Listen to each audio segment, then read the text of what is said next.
खुमनथेम प्रकाश मयांगी यामन नुंसीबा नुंसीना कौबा तामो प्रकाश चक्रे अखोई रक्तगी चक्रे ताबदा यामना नुंगाइते अइगदी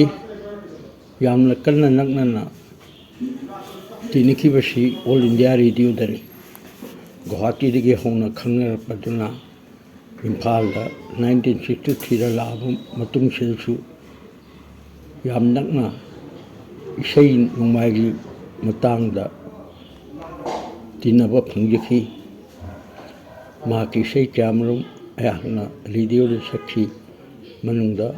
मदुगी मनुंगदा यामना इन पामजना सक्चबा लैरांगी लेकादा खुंगुल तारमी चिकलागी आवाद खुंथांग येरमी हायु कईदनो लोटलिबा नंगबु यामना नुंसीबा अदुगा पुंगनिंगदा अखोगी यामना शांति पीबा थीबगी खोंचत्ता यामना मतेंग ओइबा अदुंबा इसैनी अदुगा अमसु निंगसंगई अइना ओलांग थागी वांगमा नंबा मतमदा यामना इसै अममम अखोगी इसै बिसिंगसिदा अइना हाइजबदा इबिरपु मतमदुरा मंगोंदा अइना यामना नुरुकना रिकीना यामना लुई मतमदगी अखोगी फिल्मगी सिचुएशन अदुरा यामना लुना लुबा मतंग असिदा मंगोंदा अइना हाइजब मतमदा अखोगी ओलांग थागी मयामना यामना पामनरिबा लेकिलगी मैचाक नुरुकना खंगजिदे इचेलगी मैचाक इरैना खंगजिदे हाइना सकलिबा यामना मयामना इफाव यामना नुंसीना समनरिबा इसैसे मांगनी इबिखिबनी अदुना समना हाइरबदा यामना पामुबा यामना अखोइदा यामना चावबा कंट्रीब्यूशन तौबिरंबा होय चत्तबदि यादे चत्ता ताबनी अदुबु अखोइना मतम पुनमता निंसिंगदुना लेहरोगबा अदुमा मिसकनी अखोइ समाजकी अदुगा मरुइना हुजिकि अनुवा मिरोनगी होरपा मतम लान सेकेंड वर्ल्ड वार मतुंगसिदा लाकपा अदुमा इहौदुला यामना चावना लिटरेचरदा मागी अदु मतंगदि मयाम हेना खंबिरे शॉर्ट स्टोरी राइटर यामना खुमांग तौसना ममांगदा अखोगी मसी मतंगदि मयाम हेना खंबिरबनी शॉर्ट स्टोरी ददि प्रकाश मंदे प्रकाश हाइदन अदुना अइना मसी हाइदनिंगबा हाइबु ईश्वरगी मफमदनि जबनी मतम पुनमक्ता इन चिकना मागी मफमदा लैबु ओइसनु अदुगा माकी इमुंगंदे अवाबसु अइना सरुक याजली खोलमजली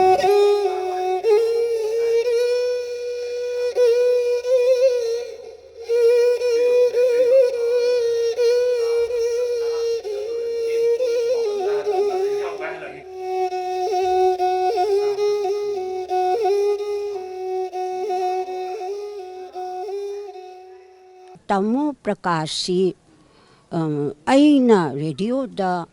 परमानेंट पोस्ट से फंगद्रिङैदा तामोसी अइगा अदुम अखोइगी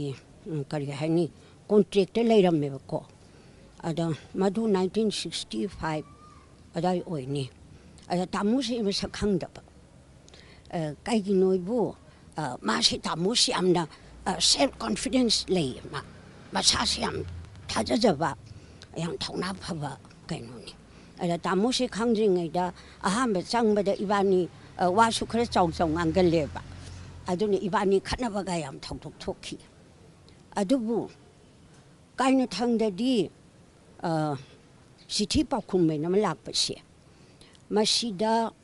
sithi pakhum si ahanbada tamu baba chandam gopal na tomdana tawramme adaidi tamosina nupaga nupiga tawsi aduna mingse mani malai tholise tamu prakash na tholim tamu prakash na mani malai se tholaga ihan hana record ꯃꯅꯤ ꯃꯂꯥ ꯁꯟꯗꯣꯛꯄꯁꯤ ꯍꯧꯕꯅꯦ ꯑꯗ ꯃꯇꯝꯗꯨꯗꯗꯤ ꯏꯕꯨꯡꯉꯣ recording ꯇꯧꯗꯦ ꯂꯥꯏꯚꯅꯤ ꯑꯗꯨꯒ ꯇꯥꯃꯣꯒꯤ ꯇꯦꯂꯦꯟꯁꯦ ꯑꯩ ꯌꯥꯝ ꯊꯦꯡꯅ ꯈꯪꯉꯛꯑꯦ ꯀꯣ ꯑꯗꯒꯤ ꯇꯥꯃꯣꯒꯤ ꯏꯆꯦꯒꯤ ꯁꯝ ꯁꯣꯔꯠ ꯁ꯭ꯇꯣꯔꯤꯒ ꯏꯔꯛꯄ ꯈꯣꯠꯂꯛꯄ ꯑꯗꯨ ꯄꯥꯏ ꯑꯗꯩꯗꯨꯗ ꯑꯩꯁꯤꯅ ꯀꯝꯗꯧꯔꯤꯒꯦꯕꯨ ꯑꯦꯝ ꯀꯦ ꯕꯤꯅꯣꯗꯤꯅꯤꯒꯤ ꯂꯥꯏꯔꯤꯛ ꯐꯣꯡꯕ ꯈꯣꯠꯄ ꯃꯁꯤꯗ ꯑꯩꯁꯤ ꯌꯥꯎꯗꯅ ꯃꯥꯒꯤ ꯀꯩꯅꯣꯁꯦ ꯔꯥꯏꯇꯤꯡ ꯁ꯭ꯇꯥꯏꯜꯁꯤꯗ ꯑꯩꯉꯣꯟꯗ ꯌꯥꯝ ꯄꯥꯝꯖꯈꯤꯕ ꯍꯥꯏꯇꯥꯔꯦ ꯑꯗꯨꯅ ꯑꯇꯣꯞꯄꯒꯤ ꯀꯩꯅꯣꯁꯦ ꯑꯩꯉꯣꯟꯗ ꯄꯥꯛ ꯌꯥꯗꯕ ꯁꯣꯔꯠ ꯁ꯭ꯇꯣꯔꯤ ꯐꯪꯉꯦ ꯑꯃ ꯑꯅꯤꯒꯨꯝꯕ ꯄꯥꯔꯒ ꯑꯇꯩꯗꯤ ꯍꯦꯛꯇ ꯄꯥꯅꯤꯡꯗꯕꯀꯣ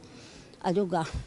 ꯑꯗꯨꯗ ꯇꯥꯃꯣ ꯄ꯭ꯔꯀꯥꯁꯁꯤ ꯏꯆꯦꯒꯤ ꯁꯝ ꯀꯔꯤ ꯀꯔꯤ ꯍꯦꯛ ꯇꯧꯔ ꯇꯥꯃꯣꯁꯤ ꯇꯤꯟꯅꯔꯀꯥꯟꯗꯗꯤ ꯃꯥꯒꯤ ꯃꯒꯨꯟꯁꯦ ꯑꯩꯅ ꯁꯨꯝ ꯈꯪꯉꯛꯑꯦ ꯑꯩꯁꯤ ꯆꯤꯊꯤ ꯄꯥꯎꯈꯨꯝꯁꯤ ꯌꯥꯝ ꯑꯣꯟꯅ ꯒꯣꯕꯤꯟꯒ ꯑꯃꯨꯛ ꯇꯧꯏ ꯏꯟꯗ꯭ꯔ ꯀꯨꯃꯥꯔꯒ ꯑꯃꯨꯛ ꯇꯧꯏ ꯑꯗ ꯇꯥꯃꯣꯒ ꯇꯧꯕꯁꯤꯅ ꯀꯃꯥꯏꯅ ꯇꯧꯒꯦꯕꯨ ꯃꯥꯗꯤ ꯆꯤꯊꯤꯁꯦ ꯈꯜꯂ ꯃꯌꯨꯝ ꯄꯨꯈ꯭ꯔꯅꯤ ꯑꯗꯨꯒ ꯑꯟꯁꯔꯁꯦ ꯃꯥ ꯏꯔꯛꯑꯣꯏꯕ ꯑꯗ ꯂꯥꯏꯐꯇ ꯗꯥꯏꯔꯦꯛ ꯈꯨꯝꯃꯛꯀꯗꯣꯏꯅꯤ ꯑꯗꯨꯅ ꯇꯥꯃꯣꯅ ꯃꯉꯛꯁꯦ ꯍꯥꯏꯔꯤ ꯇꯧꯔꯒ ꯃꯥꯅ ꯗꯥꯏꯔꯦꯛ ꯈꯨꯝꯃꯛꯄꯁꯤꯗ ꯑꯩꯅ ꯄꯨꯟꯁꯤꯗ ꯀꯥꯎꯕ ꯌꯥꯗꯕ ꯑꯃ ꯂꯩ ꯑꯀꯥꯁꯕꯥꯅꯤ ꯏꯝꯐꯥꯜ ꯍꯥꯏꯕꯁꯤꯕꯨ ꯑꯇꯣꯞꯄ ꯑꯃ ꯍꯥꯏꯕ ꯌꯥꯔꯣꯏꯗꯔꯥ ꯀꯣ ꯃꯤꯒꯤ ꯃꯔꯣꯟꯅꯤ ꯁꯤꯅꯦꯕ ꯑꯗꯩꯗ ꯑꯙꯤꯕꯦꯁꯟ ꯑꯍꯥꯟꯕ ꯑꯙꯤꯕꯦꯁꯟ ꯑꯅꯤꯁꯨꯕ ꯑꯙꯤꯕꯦꯁꯟ ꯀꯥꯏꯅ ꯍꯥꯏꯕꯁꯦ ꯃꯁꯤ ꯃꯩꯇꯩꯔꯣꯟꯒꯤ ꯋꯥꯍꯩ ꯁꯤꯖꯤꯟꯅꯕꯤꯌꯨ ꯅꯨꯄꯥ ꯑꯃꯅ ꯏꯔꯛꯄꯅꯤꯀꯣ ꯑꯗ ꯅꯨꯄꯥꯁꯤꯒꯤ ꯃꯃꯤꯡꯁꯤ ꯑꯩ ꯁꯨꯀꯥꯎ ꯀꯥꯎꯗꯦ ꯁꯤꯡꯍꯖꯤꯠ ꯀꯧꯋꯦꯕ ꯑꯗꯩꯗ ꯇꯥꯃꯣꯁꯤꯅ ꯑꯟꯁꯔꯁꯨ ꯏꯄꯣꯟꯇꯦ ꯏꯕꯥꯅꯤ ꯑꯣꯟꯁꯤꯟꯅꯔꯒ ꯂꯥꯏꯚꯅꯤꯀꯣ ꯂꯥꯏꯚ ꯄ꯭ꯔꯣꯒ꯭ꯔꯥꯝꯅꯤ ꯑꯗꯩꯗ ꯇꯥꯃꯣꯁꯤꯅ ꯏꯕꯨꯡꯉꯣ ꯁꯤꯡꯍꯖꯤꯠ ꯑꯀꯥꯁꯕꯥꯅꯤꯗꯤ ꯑꯣꯟꯕ ꯌꯥꯔꯔꯣꯏ ꯑꯩꯈꯣꯏꯁꯤ ꯃꯣꯏ ꯇꯤꯂꯤꯒꯤꯅ ꯇꯧꯔꯛꯄꯅꯤ ꯑꯗꯨꯒ ꯃꯤꯡ ꯑꯣꯟꯕ ꯍꯥꯏꯁꯤ ꯌꯥꯝ ꯂꯨꯏ ꯏꯕꯨꯡꯉꯣꯒꯤ ꯁꯤꯡꯍꯖꯤꯠ ꯑꯩꯅ ꯍꯧꯖꯤꯛ ꯈꯪꯅꯔꯤꯁꯦ ꯅꯣꯡꯁꯥ ꯉꯝꯕ ꯍꯥꯏꯅ ꯑꯣꯟꯊꯣꯛꯎꯀꯥꯟꯗ ꯀꯅꯥꯝ ꯈꯪꯉꯔꯣꯏꯗꯕꯅꯤ ꯃꯥꯅ ꯂꯥꯏꯐꯇ ꯈꯨꯝꯃꯛꯑꯦꯕ ꯑꯩꯁꯦ ꯅꯣꯛꯄ ꯈꯥꯡꯕꯗꯅꯦ ꯍꯦꯛꯇ ꯁꯤꯖꯥꯠꯅꯦ ꯅꯣꯡꯁꯥ ꯉꯝꯕ ꯍꯥꯏꯅ ꯑꯣꯟꯊꯣꯛꯑꯗꯤ ꯀꯃꯥꯏꯅ ꯇꯧꯅꯤ ꯀꯥꯏꯅ ꯃꯥꯅ ꯈꯨꯝꯈꯤꯕꯀꯣ ꯑꯁꯨꯃꯥꯏꯅ ꯇꯥꯃꯣꯒ ꯑꯩꯒ ꯌꯥꯝꯅ ꯂꯣꯏꯅꯔꯛꯏ ꯑꯗꯨꯒ ꯃꯥꯒꯤ ꯔꯥꯏꯇꯤꯡ ꯁ꯭ꯇꯥꯏꯜ ꯀꯣ ꯑꯗꯩ ꯏꯁꯩ ꯃꯌꯦꯛ ꯈꯪꯗꯦ ꯇꯥꯃꯣꯒꯤ ꯏꯁꯩ ꯃꯌꯦꯛ ꯇꯥꯃꯣ ꯄꯥꯍꯥꯔꯤꯅ ꯁꯛꯄ ꯑꯩꯅ ꯈ꯭ꯋꯥꯏꯗꯒꯤ ꯄꯥꯝꯖꯕ ꯑꯃꯅꯤ ꯍꯥꯏꯒꯦꯀꯣ ꯈꯨꯏꯔꯕ ꯂꯩꯀꯣꯜꯒꯤ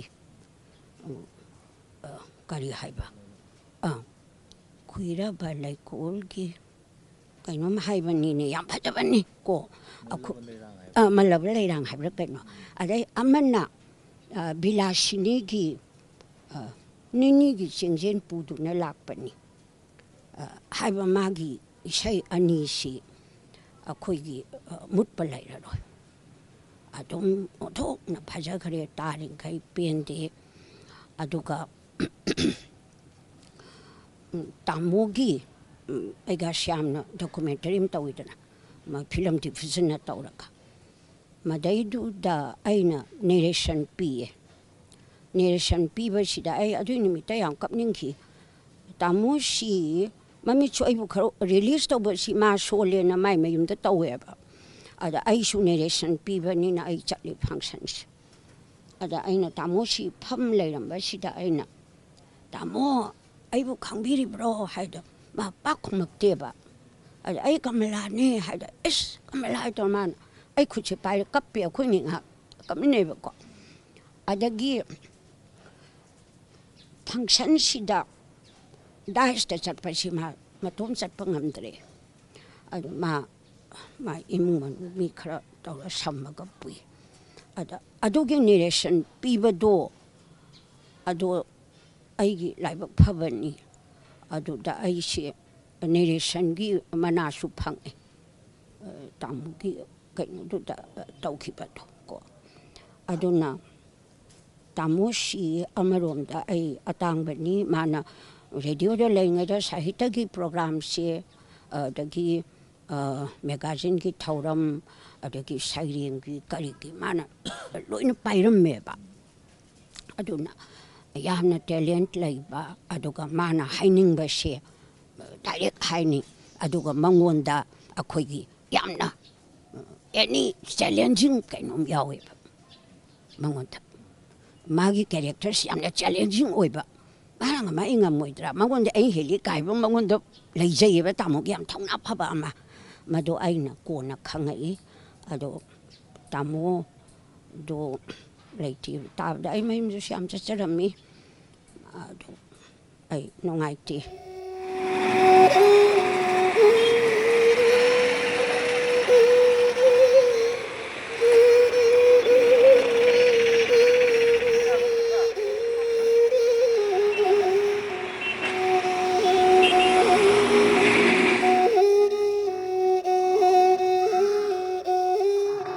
UPSC की इंटरव्यू अमा तामो प्रकाश ने आई ने थौदाई मुमसा ने मंगी ने अखोई सी अपॉइंटमेंट लेटर से इंटरव्यू की लाक्तना दिल्ली दा चटमिनय अदा तामो इसाई ने आई खंदोई से आई लाई से अदगी तामो पहाड़ी अखोई नि थाबा सिदा तामो पहाड़ी कौरक्तरे मतमदुदा तामो सी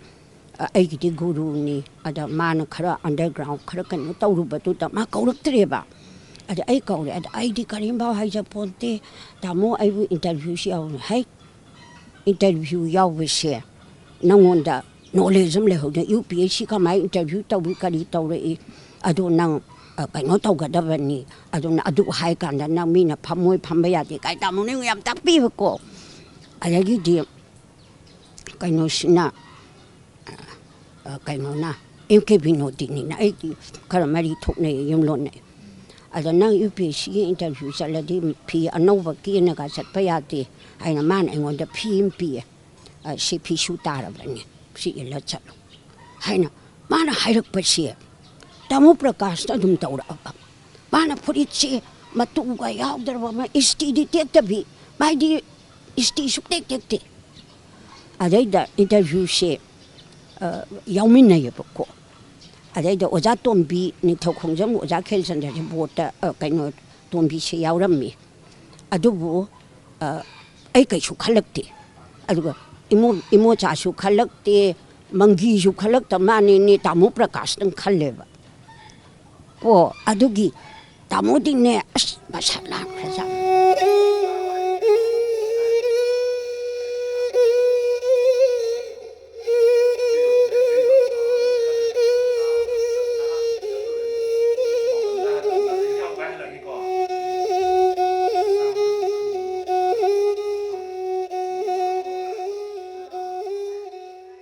मंदेम प्रकाश सिंह हारिबजी मणिपुर दा यामना ममिंग चटपा अईबा द नतना मार्क्सी कल्चरल मणिपुरी कल्चर की एम्बेसडर अमने मणिपुर की मपान मान चलमी बजिंगजे कल्चरल एम्बेसडर अमोना मणिपुर की नाट जगो इशई न चिंग कया सिंह से माना संदोक्तना लोइनमक इटाली दा तोआन तोम लम कया द चलमी मार्क्सी आंगांग वरीदगी होना मार्क्सी इशईबा अदुगा वारी मचाईबा अदुंबा मियोय मने अदु मार्क्सी कोई बेंगोली स्कूल दा तमकपने ने बेंगोली जु याम है मरमदन माना नरुल इस्लाम की लालोबा अमसुंग अतै छरेंग सिंह हरिबा जी मणिपुरी दा हंदोकपदा मा साहित्य अकादमी ट्रांजिशन प्राइज मांगोन पी अदुगा मा की मंगी सही हरिजे मसी वारी मचा की अनिसुबा लारिंगनी मसीदा मा साहित्य अकादमी अवार्ड फंगे मसीदसु नतरा मणिपुर दा हौजिक लेरिबा संस्थान कयासिंग असी मनुंगदा मान मरुइने यावरमबजे संस्थान मणिपुरी साहित्य परिषद मणिपुर की मनुंगदा ख्वाइदगी लीरबा संस्थान जिगी प्रेसिडेंट बाबो ओरमी अदुगी मथंगदा अनिसुबा द कल्चरल फोरम मणिपुर मसीगी प्रेसिडेंट ओरमी जैन सेक्रेटरी रितु चेपोंगी एडिटर सु ओरमी मार्क्सी पुनमक सिंह असी यामना इचंग थौबा अचंगबा अदुमा मी अमनी मांगना मसीदजु नते मा कोई इशई बदजु इशई कंपटीशन दा मणिपुर लेरिबा इशई बा कया सिंग मनुंगदा मार्क्सी मना फंगबा अदुंबा मी अमनी मा अहमद रेडियो दा माजी मागी पुंची वारी जी अंगकपने मरमदी मतमदुदा बीकॉम जी मणिपुर दा लेते डीएम कॉलेज दा लेते दना माजी कॉटन कॉलेज अमसुंग गुवाहाटी यूनिवर्सिटी दा मा बीकॉम तंब चटपनी बीकॉम तंब चटपजी गुवाहाटी यूनिवर्सिटी दा मा भोट लेप मतमदा कोई मा भोट काय मा जी भोट काय भोट कारगा तवी मा बीकॉम पास होरगा मा मदगी मा ऑल इंडिया रेडियो गुवाहाटी जिदा चंगमनी गुवाहाटी जिदा मणिपुरी की हौजिक लेरिबा ऑल इंडिया रेडियो की मणिपुरी प्रोग्राम लेरिबसे मा अमसुंग चांदम गोपाल मखोजी लीडिंग फिगर ने हाइबे तारे मखोई मपान ngasi अखोइना मणिपुरदा लेरिबा अखोगी मिटेरोन की प्रोग्राम वा लेरिबसे मखोइना होनरकपनी मखोई मतमदनी यामना ममिंग चलीजी माना कोई मयाम ताबीरमगनी कुमारी टी थोबी देवी वारिंग यंदना रेडियो दा वांगंगंदना यामना कन्न होनरप मी अमनी अदुना मांगना तौरमीबजे हौजिक मणिपुर दा लेरिबा लारिक इबा अइबसिंग मनुंग माना ख्वाइदगी चही यामबा अइबनी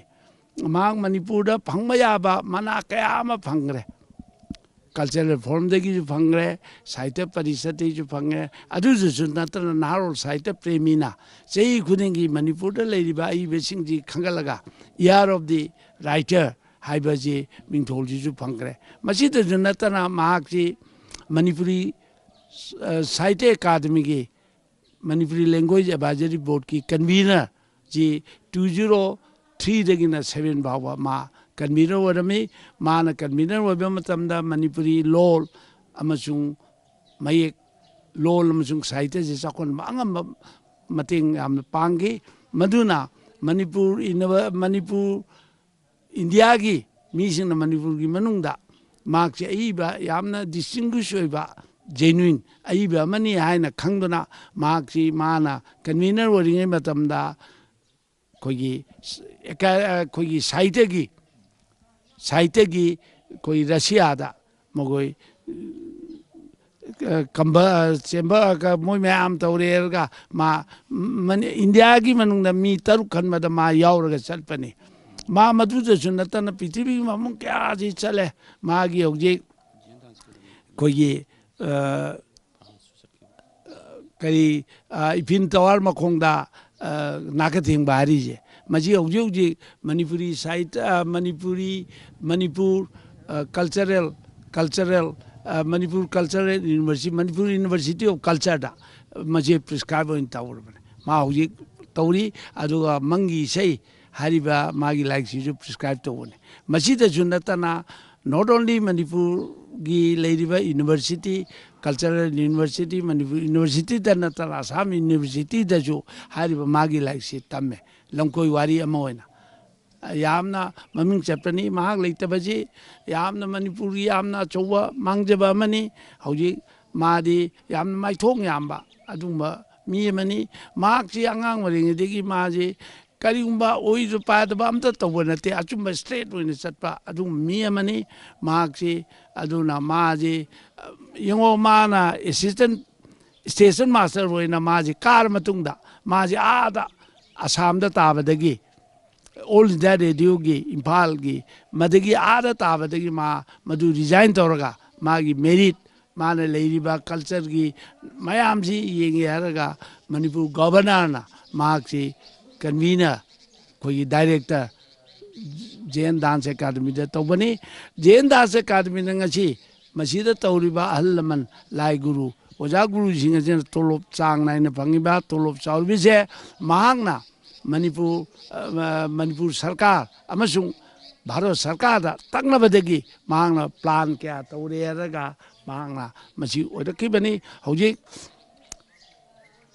खोगी Jawahar Nehru dance academy लेरिबा director ओइरगजु mother लेरिबा थबई ngang तौरिबा मीसिंग असे महांगना पैसा हेंगलबगीदमक्ता